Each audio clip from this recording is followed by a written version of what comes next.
Welcome to another live stream of the Menopause Method. I'm Dr. David Rosensweet. And I am Joshua Rosensweet. Yes, you are. I am. I always am. I recognize you. And today we're going to talk about one that's I found really interesting, and that's when things don't necessarily seem to be related, but they are. So presumably you're here because menopause is high on your mind. But what if you're facing something else in life that doesn't seem related in any way, shape, or form? Pick something you're experiencing. And one of the things I've learned from Dad, Dr. Rosensweet, is that the knee bone's connected to the hip bone. Is that right? No. It is. Sort of. In many ways, and many of them, it turns out, circle back around to hormones, and thus why they're the topic of today's subject. And the way that we encounter that in clinical practice is a very common way. Because if a woman has yet to experience menopause, very often it creeps up on her and she doesn't actually even think about it. Yeah. And that doesn't stay the same. There comes a time when many women do think about it. But I like to look at it from another perspective. A 42-year-old woman shows up at my office and she says, I have chronic fatigue and I've had it for many years.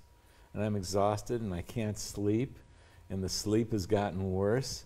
And this is a common clinical situation where women are not feeling well, and I'm zeroing on women because this is the menopause method. That's a very similar thing happens to men, that's for sure. Yeah. And that what we teach doctors and nurse practitioners is when a woman in the midlife, 40-year-old plus, 35-year-old plus, demographic comes into your office and has a variety of health challenges, think about, could this be related to menopause? And if so, treat the menopause and see if anything's left, because diminishing hormones is a big deal. And that's what happens. You know, we all, men and women, we peak in our hormone amounts when we're in our 20s, and they decline. After that time, we're getting less and less hormones. Well, hormones are very unique. They're so powerful. Yeah. So when they decline, you feel that. You get someone who gets declining thyroid hormones, they get exhausted, they get constipated, their skin, their hair, lots of things changes, their bowels don't work, etc., etc. These hormones are so powerful, they're needed for day-to-day function. Same with ovarian hormones. You get declining estrogen and progesterone, it can sneak up on you. It can masquerade, and this happened the other day when I was consulting with a doctor. This woman had severe episodic anxiety and depression. Yeah. And she also had depleted energy and she couldn't sleep. And she was in her late 30s. And I'm sorry, this woman was 50. And she had just glided her way slowly into this whole situation. Her last period was 3 years previous.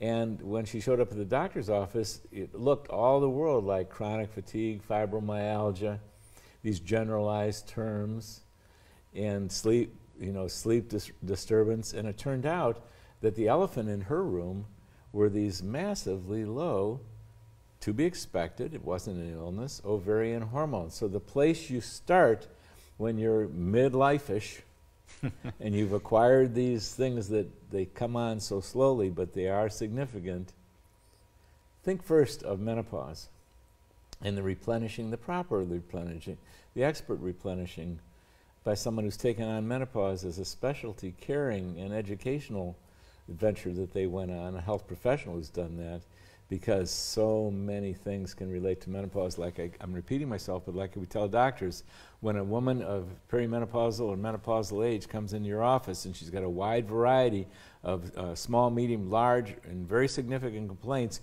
treat the menopause first, see what's left. And the shocker is, so many times treating the menopause takes care of most of what's going on there. Things that the doctors don't necessarily know are connected, but Exactly. certainly the patients wouldn't. They would have no idea that this thing they're experiencing is so related to being low on hormones. And to give you an extreme example, a patient showed up in my office for her first consultation. She was 50-ish, and she was, in the course of taking her medical history, I saw that she had been taking OxyContin for a year. And I'm sitting there in my chair going, do I really want to be dealing with a OxyContin addiction here? Why was she taking the OxyContin? Severe joint pain, arthritis, is what, as she was told. Yeah. And it was And she obvious. was taking doses extreme enough for you to get concerned. And OxyContin is an addictive narcotic Yeah. that is extremely effective in eliminating pain, but it's extremely problematic over the long run, extremely.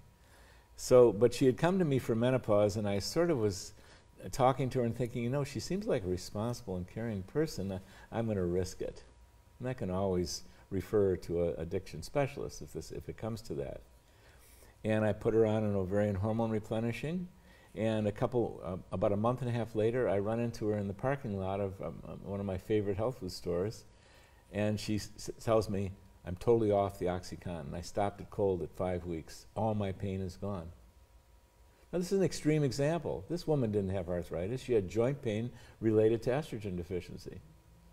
I'm giving you an extreme example. There's far more common examples of can't sleep, insomnia. That's, you know, 3 nights of insomnia and you're done for the week. And mood disorders, severe anxiety, severe depression even. Yeah, you've mentioned this one. Like a woman can have racing mind that she didn't have in her 20s. Now she's got it, but she's not connecting in the middle of the dots. night, no less. Someone very close in my life had this. Yeah. And didn't, why would she? Why would she connect the dots? But there it was. And just the introduction of hormones made a radical difference in her emotional state of mind. Yeah, so perimenopausal, 40s, 50s, even the 30s, have unexplainable things. Go get thee to someone who's really knowledgeable about treating women in menopause with bioidentical hormones. It may not be the key to the highway. You may have a diabetes that you need to attend to, or coronary artery disease, or you know, a list of symptoms so long you can't believe it. Yeah. But don't leave out the hormones. So. Great. Good thing to understand. Mm-hmm.